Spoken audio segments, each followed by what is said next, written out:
Përshëndetje të mirë të mi, këtu jemi sot prap me letrën e ditës, data është 8, të shikojmë se çfarë letra do na bjerë për ditën e sotme. Dy kupat na sjell për shumicën nga ne na sjell një energji pozitive, por disa janë në pritje të një personi nga ana shpirtërore apo presin një person të bekuar nga ana emocionale. Shikoj që ky person është i formuar dhe bëhet më i fortë nga energjia që ju i jepni këtij personi dhe mendoni se jeni të lidhur përgjithmonë me njëri tjetrin. Shikoj që ky person qoftë në biznes, qoftë në dashuri, qoftë në karrierën tuaj, qoftë në romantik apo në miqësitë tuaja. Ky është një person shumë pozitiv dhe ti je duke kërkuar diçka që të t'jap inkurajim në punën tënde, të t'jap fuqi në partneritetin tënd. Dhe jo vetëm, nëse ke të bësh me çështjet specifike nga ana shpirtërore, kjo letër më tregon një fuqi shumë të fortë dhe ti je duke më marrë vetëm me këtë fuqi, me këtë energji, me këtë magji shpirtërore.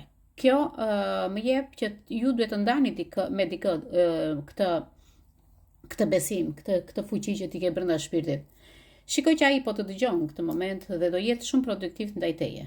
Dikush me të cilën ti ke pasur një keq kuptim në një marrëdhënie, në të kaluarën tënde, shikoj që ky person për disa, sepse varet nga energjia që ti mund të kesh, letrat janë dy kupat, shikoj që mund të kemi një kontakt këtë javë, një rikthim, ose je duke shpresuar që ti të pajtohesh me këtë person dhe kjo gjë që ti ke shpresuar për një kohë të gjatë mund të sjellë një përmirësim në marrëdhënien tënde bashkë me atë person.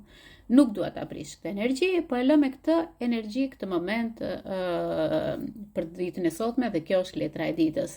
Letra e ditës çfarë na sjellin dy kupat dhe na sollën shumë gjëra pozitive që ju duhet kaloni çdo keq kuptim nga e kaluara dhe të kontaktoni këtë javë me personin e zemrës. Uroj që t'jeni sa më shumë pozitivi, sepse çdo gjë varet nga energjia që ju keni ndaj atij personi.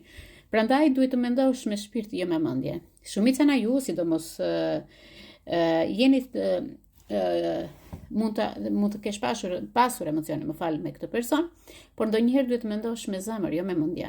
Shumica nga ju mendojnë me mendje, jo me zemër. Dhe kjo është ajo që ti e largon një person nga dashuria. Duhet ta mendosh me zemër.